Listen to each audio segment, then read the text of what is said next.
जिंदगी में समझ लो कभी बहुत सारा दुख हो रहा है, बहुत सारा अकेला फील हो रहा है, बहुत सारा प्रॉब्लम फेस कर रहे हो, बहुत सारा सिचुएशंस को फेस कर रहे हो, बहुत सारा चीजें देख रहे हो।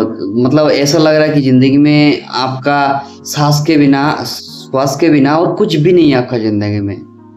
ऐसा कभी फील होता है ना? तो किसी से भी डिस्कस नहीं करना है, ना करके आप अपने काम को, जो आपका पैशन है, वो पैशन को फॉलो करके आप आगे बढ़ते रहो। सच में बोल रहा हूँ, जिंदगी में ना इतना खुशी मिलेगी, भले ही कुछ ना भी होगा तब भी आप जिंदगी में कभी दुख किसी से मतलब बोलोगे नहीं, और वो इंसान आपका दुख को लेके मजाक नहीं बनाएगा। क्योंकि आप जब भी किसी को बोल दोगे ना कि आपका जिंदगी में क्या क्या सिचुएशन प्रॉब्लम्स चल रहा है, वो इंसान क्या करेगा, आपको बहुत तरीके का आइडियाज देगा। पहला आइडियाज ही देगा कि शादी कर ले, ठीक है? क्योंकि मैं मानता हूँ कि दुनिया में जितना भी बकवास चीजें होती है, इनमें से एक नंबर पे होती है शादी।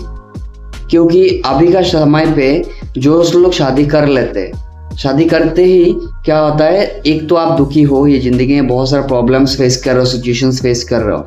इसका कोई गारंटी नहीं है कि आपका लाइफ में जो भी आने वाला है या तो आएगी वो आपका लाइफ को बदल देगी। कोई गारंटी नहीं है, 99% गारंटी है कि नहीं कर सकती वो। क्योंकि आप एक दुखी हो, आपके पास कुछ भी नहीं है, वो इंसान के पास भी कुछ भी नहीं है, वो आपका जिंदगी में आके क्या हाँ को चेंज कर लेगी? कुछ भी नहीं कर पाएगी। तो इसीलिए आप एक दुखी के साथ दूसरा दुखी ऐड हो गया, तो आपका जिंदगी में दुख डबल हो गया। तो आप जो जिंदगी 2 दिन एक्स्ट्रा जीने वाले थे ना, 2 दिन पहले ही आपका आयु खत्म हो गया, ठीक है? उसके बाद आप ये सब सिचुएशन को भी, अच्छा बाई चांस समझ लो शादी कर भी लिए, तो डबल दुख तो हो ही गया है। तो डबल दुख के साथ आप चल भी रहे हो, समझ लो, तब देख रहे हो नहीं जिंदगी में और नहीं जी पा रहे हो, और बहुत सारा दिक्कत फेस करना पड़ रहा है, बहुत सिचुएशंस के फेस करना पड़ रहा है। तब आप भी अगर किसी को डिस्कस कर लियो ना कि ऐसा ऐसा हो रहा है, तो वो आपको ज्ञान दे देगा कि बच्चा पैदा कर लो, तो घर वाली शांत हो जाएगी, अपना बच्चों को लेकर जिंदगी गुजार लेगी, तुम अपना जिंदगी काम दाम में गुजार लेना, जिंदगी सुखी हो जाएगा। नहीं, ऐसा नहीं होता है। आप भले ही सोचो कि कोई लड़की घर पे आ जाती है शादी करके, तो घर संसार एकदम लक्ष्मी आ जाते, कोई लक्ष्मी उष्मी नहीं आते। लड़कियों में लक्ष्मी का क्या गुण है? कुछ भी गुण नहीं है। जो आजकल शादी करके आते हैं ना घर पे, उनमें कोई गुण नहीं है, बस लड़की का जाति है, बस लक्ष्मी का रूप नहीं है। लड़की का जाति हो सकता है पर लक्ष्मी का रूप नहीं हो सकता, क्योंकि लक्ष्मी के अंदर में इतना सारा ज्ञान है, इतना सारा चीजें है ना, जो एक मनुष्य के अंदर में कुछ होने का 1% भी काबिलियत नहीं है इंसान के अंदर। तो लक्ष्मी जी के साथ लड़कियों को कंपेयर करना बेकार चीज है, श्री कृष्ण के साथ लड़कों को कंपेयर करना वो भी बेकार चीज है। क्योंकि आप अपना जिंदगी में प्रॉब्लम्स खुद सॉल्व नहीं कर पा रहे, समझ नहीं पा रहे हो, गलत काम करते रहे हो, गलत चीजें सोचते रहे हो, तो आप कहां से लक्ष्मी बन जाओगे? लक्ष्मी तो कभी किसी का गलत नहीं सोचते, श्री कृष्ण तो कभी किसी का गलत नहीं सोचते, तो आप कैसे इन लोगों से कंपेयर कर लोगे?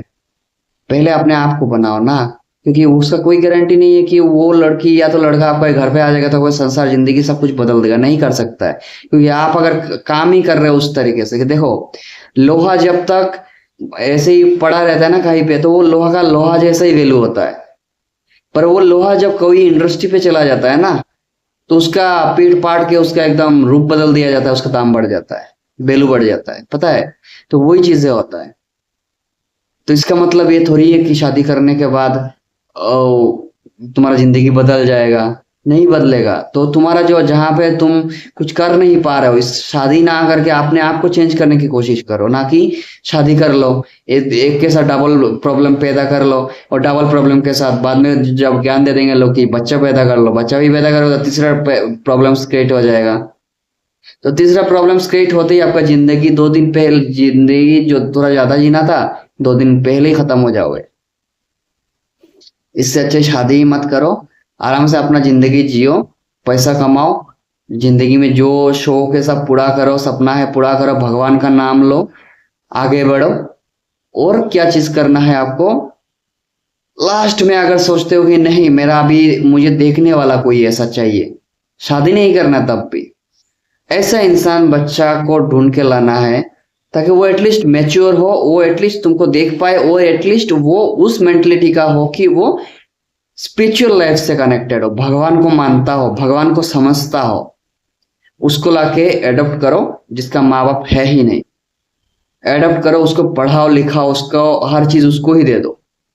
किसी दूसरों को देके कोई फायदा नहीं है, क्योंकि ज्यादातर लोग आपका चीजों पे ही ज्यादातर आंख रहता है कि आप मर जाओगे तब उसको चाहिए। आप मरने की सोच रखते कि आप कब मरोगे, पर ऐसा किसी को चांस देना ही नहीं है कि आप कब मरोगे, आपके पास क्या है और किसको मिलेगा। आपके पास जो भी है आप दान करके चले जाओ। किसी को भी पूछना नहीं है कि कहाँ पे दान कर रहे हो, क्या क्यों कर रहे हो, क्या कर रहे हो, कोई जरूरत नहीं है किसी को। कोई जो भी कोई ज्ञान देता ना, उसका बात सुनने का भी जरूरत नहीं। आपका मर्जी है आप कहाँ पे क्या दान करोगे। मैं तो वही मानता हूँ कि बेकार लोगों का बात सुन के अपने आप को चेंज करने से अच्छा है कि अपने आप में सोच समझ होना चाहिए कि आप कर क्या रहे हो।